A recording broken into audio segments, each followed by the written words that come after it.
most good players are pretty good at everything, but they usually have something they're really good. I always say it's like they're kind of mini superpower. I've always been a naturally really good putter. I hate you. Yeah, so sorry. And maybe if we putted together, you'd be like, "Oh, you're really not that good." At least now I think relative, but it's odd because I think people view putting through like making putts and birdieing a bunch of holes.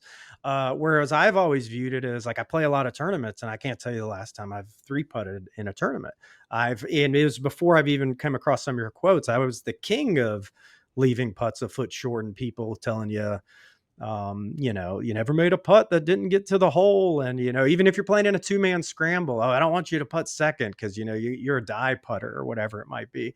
So you do have this, your quote that I've seen gone viral a couple times is that if you don't leave any putts short, you suck at putting. Because tons of great players I play with, they're just hammering the putt 5 feet past and they three putt, I don't know, whatever, one out of every two or three of those, and they lose their minds, and I'm just casually tapping them in. So I want to talk a little bit about Decade or your philosophy on why is that? Why is everyone so misguided when it comes to putting? Well, if you just go out tomorrow and throw a ball mark down 20 feet away and just take 10, 15 balls and try to lag it as close to the ball mark as you can and go down after each putt and just kind of like move it offline.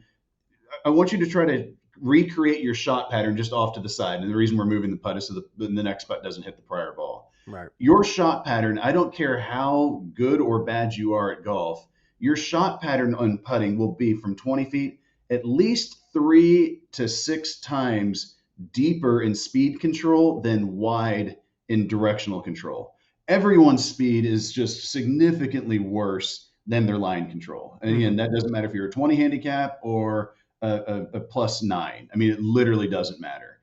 And so if you start thinking about a putt with any break on it whatsoever, people always like, I'd rather have a straight up. Well, you don't know the putt was straight until after you hit it, first of all. So it's really difficult to commit to a straight 8-foot putt.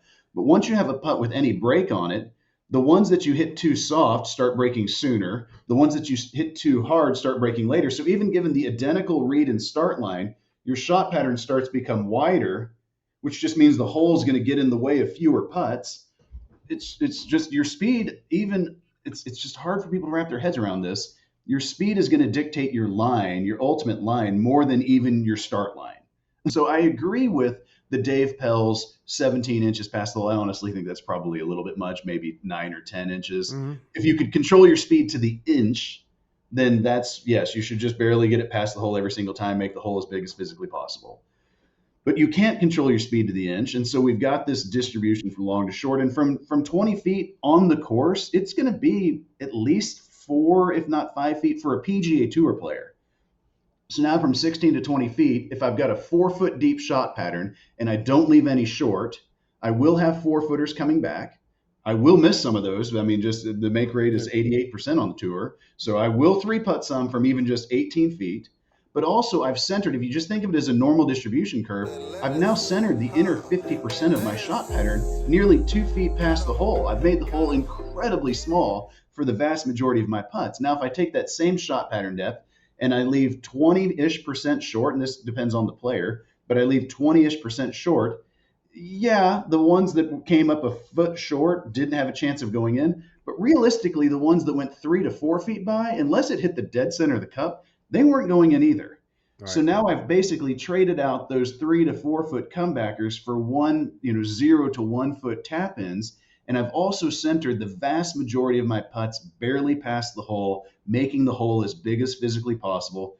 It's hard for people to wrap their head around, but from 16 to 20 feet, leaving 20% of your putts short will optimize your make rate and your 3-putt rate. And in golf, we're technically trying to optimize our strokes to hole out rate. And I think too, so I mean, it kind of sounds like it's not that line isn't important, but speed really is king when it comes to putting, right? I've got to make this putt on the 18th hole to force a playoff. Shane Lowry, a month or so ago, had a 20-foot, 9-inch putt that he hit 6.5 feet past the hole. There's zero doubt in my mind he would never hit a putt that bad if it was on number 3 on Thursday. Like there's no doubt he was thinking, I can't leave this one short. Well, he hits it 6+ feet long, misses it coming back, and instead of being tied for second, he falls back to third, So it cost him about 800 grand. This is the main argument that I've gotten into with Brad Faxon over the years.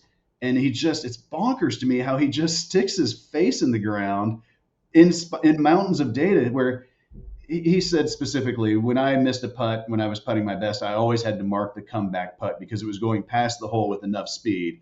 I had to mark it coming back. And I'm just like, there's just no chance that's accurate. And again, Brad Faxon himself left 16%. That's 1 in 6 putts short from 16 to 20 feet. Right. I find that incredible. I mean, again, probably it's certainly top 5 putter that's ever walked the planet. Yeah. This is why you have to be very careful listening to those who could do it. I mean, again, I'm fully acknowledging I played in one US Open. I had 36 putts each day. Brad can out putt me. Doing a focused speed drill on as flat of a putt as you can find from 20 to 40, maybe 50 feet. So we're just purely working on speed control. I'm not working on, but importantly, I know how long the putt is. You'll start to get these reference points kind of in your stroke. This is roughly where a 30-foot putt is. It's just by far the way to practice. You'll get really good at that really quick. Like fixing your start line, that just takes years to fix your stroke.